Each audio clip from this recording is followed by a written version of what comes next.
Good morning, Sun and Moon Yoga community. Anna here with another installment of Liberated Yoga Style class. I hope you enjoyed this one. In my Liberated Yoga philosophy, I pursue a type of movements and breathing practices and exercises that really help us to liberate ourselves from feeling like we're restricted by stiffness, by lack of mobility, by good morning, Mary. So today's class is called Fluid Body. And fluidity in our transitions, in the ways that we move, is a very important skill to cultivate, to take your practice to another level. A lot of yoga asanas and movements really are almost like designed to cultivate that type of skill. And it is all about training the nervous system to feel the body, to be able to execute small actions, but in such a synchronized way that the small muscles that are creating small actions work together like a big muscle would. So let's begin our class on the back. If you lie down, make sure you have room around you enough to stretch in all directions. But as you lie down, have your knees bent, feet apart, and knees together in constructive rest pose. And this will really help us to set up our pelvis for fluid movements there, which is what we'll begin with. Yeah. So as you lie down, in constructive rest pose, this bent knees position will help your low back release some tension, because if it's there, then it's going to restrict the freedom of movement we'll be looking for in our pelvis, low back, and hips. So first things first, let's set the mood with long exhalation and nice deep inhalation. Let's take a minute with our hands on the ribs, feel the breath, connect to the breath, and relax, right? A tense body is not going to go the way we want it to. It's not going to listen to us. So first, a little bit of relaxation and focusing our attention and awareness on physical sensations. As you relax, you can turn the head side to side. You can do a little face scalp massage maybe. If you start to notice some tension in the shoulders or wherever else.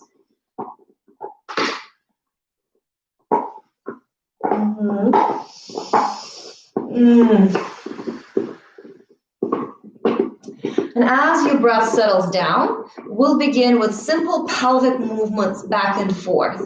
As you inhale, you can tilt the pelvis forward and arch the low back a little bit. And as you exhale and tilt back, release the low back towards the floor, rounding it.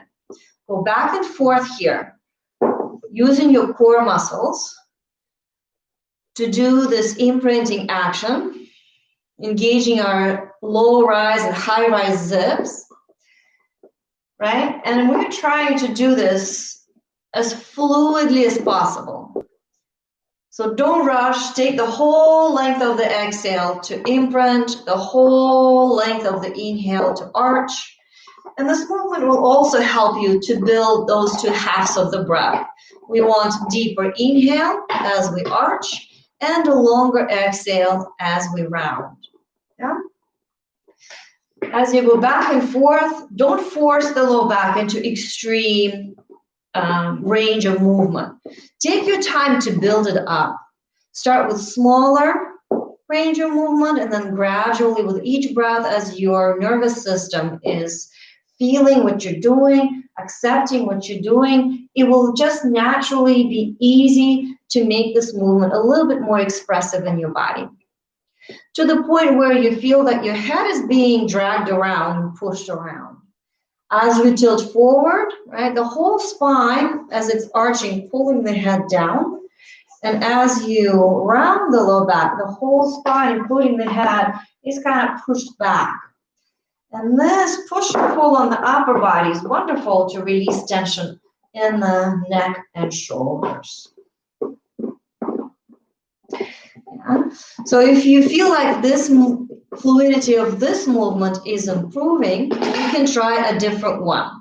We want to maybe start rolling around like we are rolling an apple on a plate. So let's imagine that we have a plate on our belly and we have an apple and we're going to roll it around the edge of the plate. So now we're making a movement of the pelvis that is circular. Here again, you may wish to begin with breaking it down. So you're tilting the pelvis forward, then pressing its side, then top of the sacrum, then other side, and then coming back into a forward tilt. And then you would reverse the direction. So think taking in quarter turns. Once you get the whole movement in parts, connect them so that the transition between parts is really fluid. And again, gradually increasing the range of movement to the point that you feel an echo and a reverberation. Is that a word? Reverberation? Reverberate? Through the rest of the spine. I find it interesting that revertebrate is actually the same root as vertebra. Right? Revertebrate all along your vertebrae. All right. After you do enough of these and you feel you're ready to move on, hug the knees into chest. Just softly pulse them to soothe the low back. You can do a bit of easy rocking side to side, circling around with the knees together and holding onto the knees. Okay. And some egg beaters too are nice to add a bit more circulation, blood flow to the hips. Right. Let's do an easy twist, windshield wipers, just to prepare our body for more coming up in just a few minutes. So with our feet wide apart and arms also wide on the floor, find your neutral pelvis, and on the exhale, twist the knees in one direction, head in the other. Inhale back to center and continue side to side.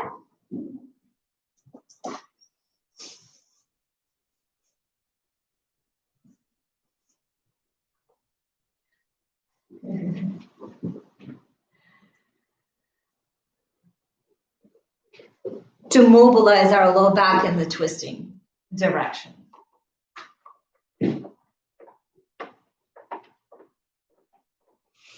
And then before we move over into child's pose, where we'll explore spinal movements a little bit more, just give your knees a little hug and your spine a soft stretch. You can use your legs to pull yourself forward. Let the spine round a little bit. Hang in there for a second. Take a nice deep back body breath.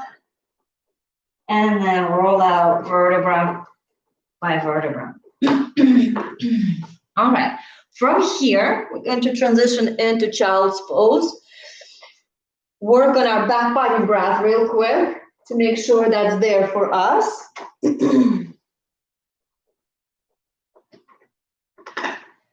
So as you come into child's pose, have your knees closer together so your top ribs can be on top, and reach forward with both arms. And now more strategically deepen your inhale into your lower back ribs. Spend a minute here or so using the breath to animate this lower back rib area where your diaphragm is attached.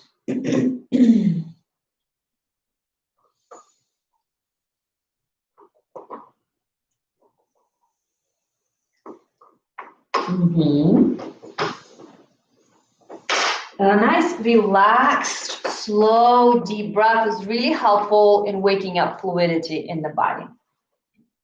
Let's do child to table to get more firmly established in breath movement coordination. On the inhale, coming into table with a bit of a back bend. And on the exhale, releasing back into child's pose. Coordinating breath and movement together precisely is sort of like the first step to more fluid movement. So think of another skill I call the sandwiching technique, where you sandwich the movement inside the brackets of the breath. So allowing the inhale to begin, and then nanosecond you move for the length of it and arrive into the shape nanosecond before inhale finishes. And then on the exhale, let the exhale begin, then the movement, and then arrive into the shape nanosecond before exhale finishes. Yeah, do this a couple of more times with this particular intention.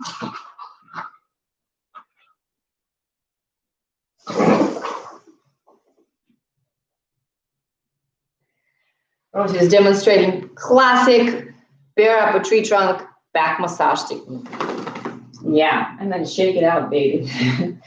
And then on all fours, let's do some cats and cows. Now with that breath and movement coordination and that fluidity, increasing range of movement there gradually as well. So as you inhale and arch, exhale and round. I know. Time for nap. Hi, Rosie.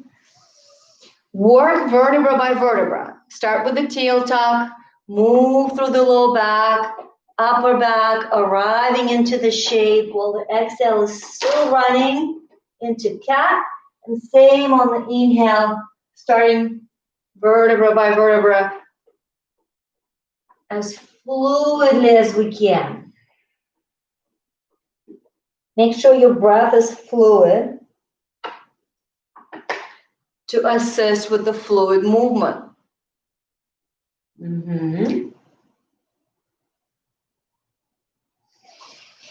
And for the jump rope, where we move in a circle away, let's think of like the middle of our back as the focus, like the center of the jump rope.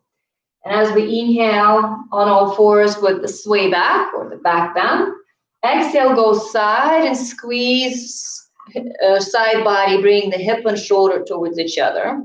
Then round the spine into cat. And do the lateral or the side squeeze on the other side. And then finish back center with the sway back for the inhale. Exhale, other direction. Side squeeze, round back. Other side squeeze, center sway back. Let's break it up into these quarter turns, so to speak, and then join them together into something really fluid and smooth.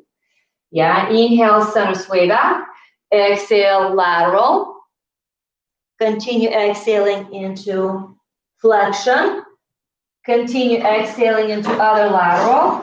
Come back to center sway back, inhale, and reverse the direction. And then connect these quarter turns into one full fluid movement around.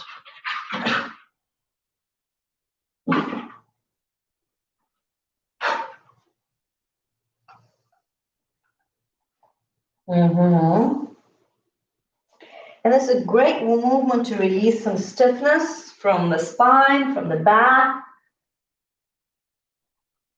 When you've had enough playing around with that, rest back in child's pose, reconnect to your back body breath, to some easy wrist rolls. Relax, and we'll come up to standing and work a little bit more on the same concepts. Just changing our orientation to gravity, changing our position is a great way to stimulate nervous system with new experiences, with new sensations. Even though we're doing similar things, just the fact that we're doing it in a different format, a different situation, right, is interesting enough. So let's come up to standing and do some shoulder shrugs, because we'll be working a little bit more specifically with the upper body. So bring your shoulders up, back, and down a few times. Use your hands if needed to massage the neck and shoulders and upper back some more if you feel like When you're doing this, you feel like there is some stiffness and things like that in there.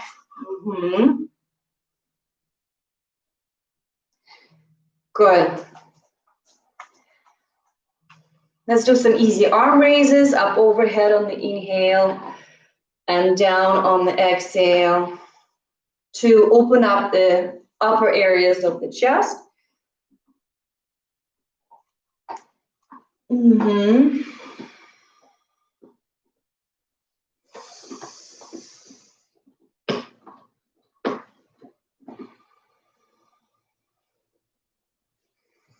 All right, so hopefully now you have a pocket of body awareness in your upper back and your neck and shoulder area. So let's play with our shoulder blades now.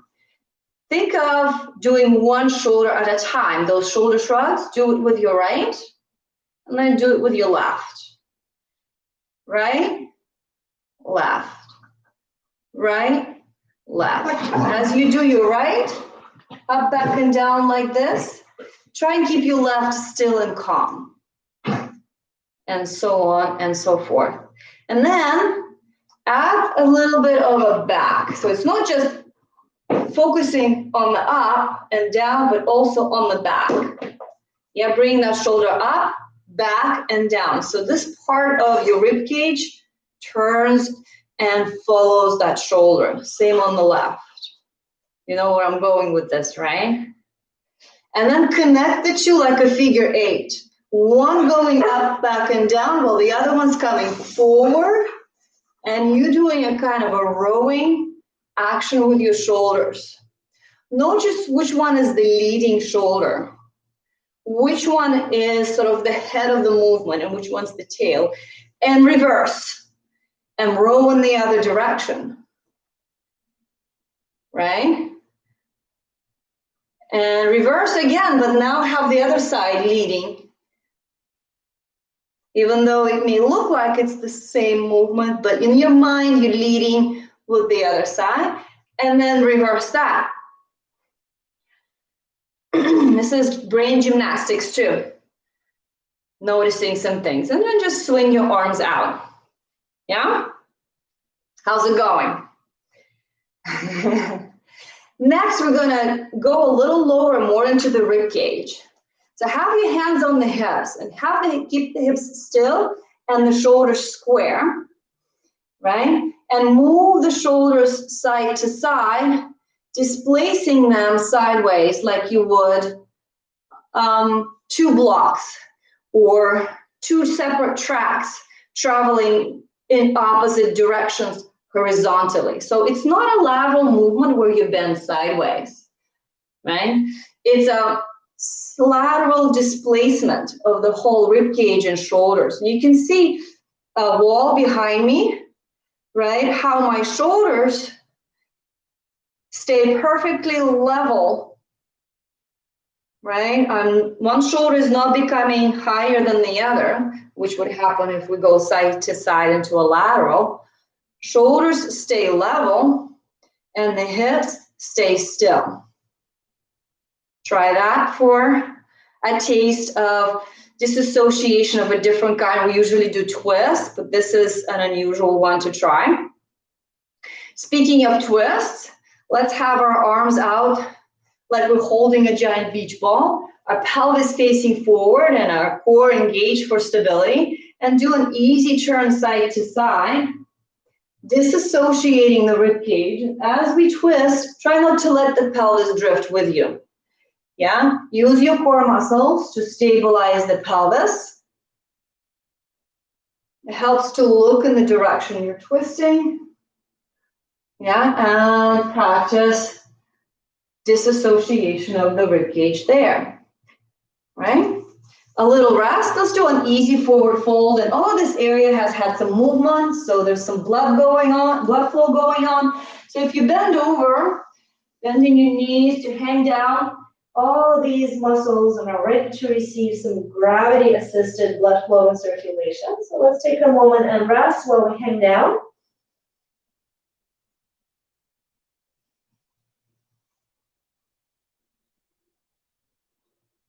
And then when you come up, we'll go down into the pelvis a little bit more, right?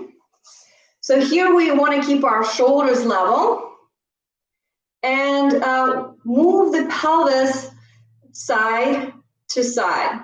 Just bring one hip straight sideways and then the other hip straight sideways. Again, it's not a lateral movement with the upper body. The hips stay on the same line. You're shifting weight from one side to the other to assist a little bit with this in the beginning, but you don't have to shift the weight to do this action. And it's not about like shortening a side either. You can actually, we can practice that just to separate in our mind the different actions that the hip can do. So you can lift one hip and bring it up to the same side shoulder. And this can be done two ways. This can be done, which is what I've done, is lift the heel of the leg and make one leg taller than the other, right? Or you can bend the knee. And this makes the leg taller than the other. So these wonderful ways our hips can move, we can explore. Yeah, so side to side in a lateral displacement, up and down, using our side muscles. Also, our pelvis can move back and forth, which is something we've done on our backs, where we can tuck the tailbone and arch around the low back, or stick the tailbone up and arch the low back. And you can probably guess where I'm going with this. Yeah. So here again, let's find fluid transitions between these hip actions. Let's go side, back in a figure 8. And you can break it down just like we did with the shoulders. So you bring one hip forward and around. And while you bring that around, the other hip comes forward, back and around. Forward, back and around on one side, makes it come forward, back and around on the other side too. Yeah, so there is this fluid movement that you can now reverberate through the rest of your spine and at the shoulders in a cross-body fashion. So as my left hip comes forward, my right shoulder comes forward, my left hip comes forward, my right shoulder comes forward, across, like simple walking. Basically what we're doing is all of these actions happen when we're walking. We can exaggerate them for an effect, for a more specific ways to move our body, yeah? A little rest hanging down with all of that, still kind of in our brain, mulling around.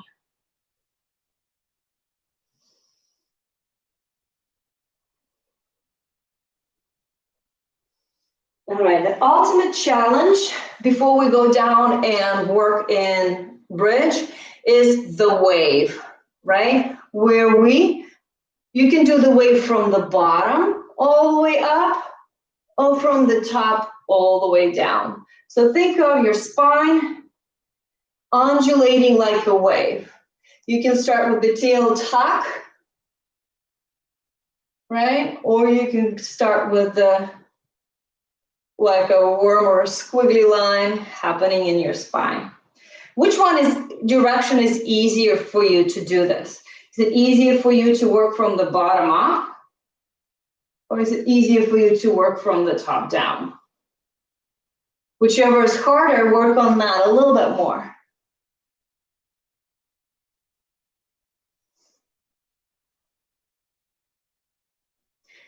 And notice if you can make it real smooth and fluid, yeah? When you've had enough, Come back to the floor. We'll do a roll-up bridge pose just to get everything nicely resymmetrized and centered. And this is something we do in class a lot, right? The roll-up bridge is like standard procedure in liberated yoga, especially at the end, because it just brings so much to our practice. So as you lie down, first grab the knees in for a little knee hug, massaging of the back, a little pulsing.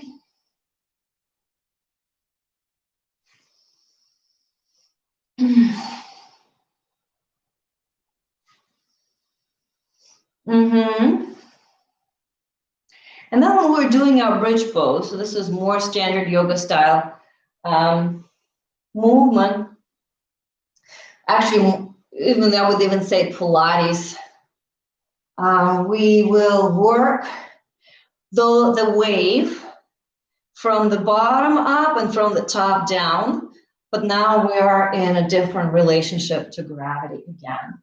So start in neutral with your feet on the floor and apart. And as you exhale, scoop, imprint, zip your belly and roll up vertebra by vertebra into bridge. Yeah, come into neutral there as you inhale. And on the exhale, roll down vertebra by vertebra through the low back, nice and fluid, back into neutral. Inhale. Continue at your pace and see if you can feel that spine make contact one vertebra at a time with the floor as it rolls down. Yeah, and rolls up. Notice if you're digging your heels in and distribute the weight evenly through the whole foot. Engage your belly muscles. And smooth breath is the background for this. So really smooth, fluid exhale will help to make the movement also smooth and fluid. So in our group classes, join us Sunday at 11 a.m. We pay a lot of attention to transitions from shape A to shape B. And if you use these techniques, you can practice these oscillations anytime you want on your own, just a separate little practice.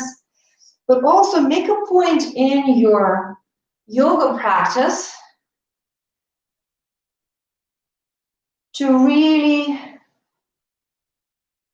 pay attention to how you're shape shifting, how you're moving from down dog to up dog, from cat into cow, from child into table, and things like that. You know, there's always that transition that often is a distraction or something that we don't even pay enough attention to because we feel like, oh, it doesn't matter. We're just going for the shape, right? And how we get there is less important. So I invite you to focus on these transitions, make them fluid, make them very deliberately a focus for you, for your awareness, building this communication between small muscles in your body so that they work as a team, right? So think of these types of exercises we've done today as team building for small muscles in your body. Let's grab our knees in and finish with a little Apanasana as we process mentally today's short practice. Yeah. So inhale as you move the knees away, exhale in and pulse softly, lengthening the exhalation.